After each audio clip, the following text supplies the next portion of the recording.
The young man simply dipped his hand into the invisible fluorescent liquid, then drew a smiley face on the table. To his surprise, when he shone a UV light on it, the previously invisible smiley face suddenly appeared clearly on the surface. Realizing that this method worked, Cage quickly dropped a silver coin into the fluorescent liquid, let it dry, and placed it in a gift box. He then mailed it anonymously to the local museum curator. As expected, when the curator saw the coin, he casually picked it up to examine it. Little did he know that from the moment his fingers touched the coin, he had already fallen right into the trap that Cage had set up. At that very moment, a companion, disguised as a tourist, entered the museum. Holding a camera, they began filming around, using the camera's laser to trigger the alarm system in the safe. This was all part of the plan to trigger the alarm and make the Declaration of Independence slide into the museum's underground vault. As the alarm blared, the curator rushed toward the vault. Without noticing the fluorescent powder already stuck to the keypad, he quickly punched in the vault's code. Once inside the vault, Cage's companion slipped into the museum's server room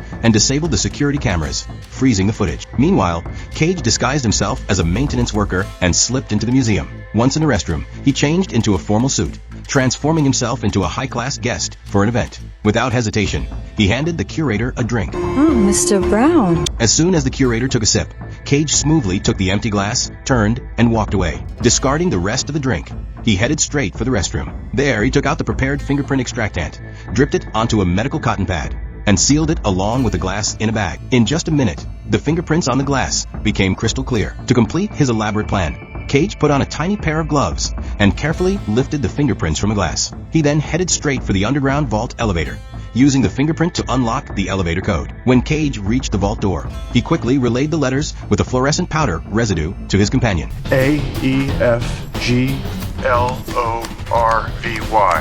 As his companion entered the letters into the computer, the correct vault code was soon deciphered. The next second, the vault door swung open, and Cage wasted no time. He walked over to the safe, pulled away the white cloth, and stuffed the priceless Declaration of Independence, worth $5 million, into a plastic bag. He then acted nonchalant and walked out of the museum. Little did he know, the entire scene had been witnessed by the curator. However, she didn't expose him on the spot. She, too, wanted to see if there was a hidden treasure map behind the Declaration, as rumored.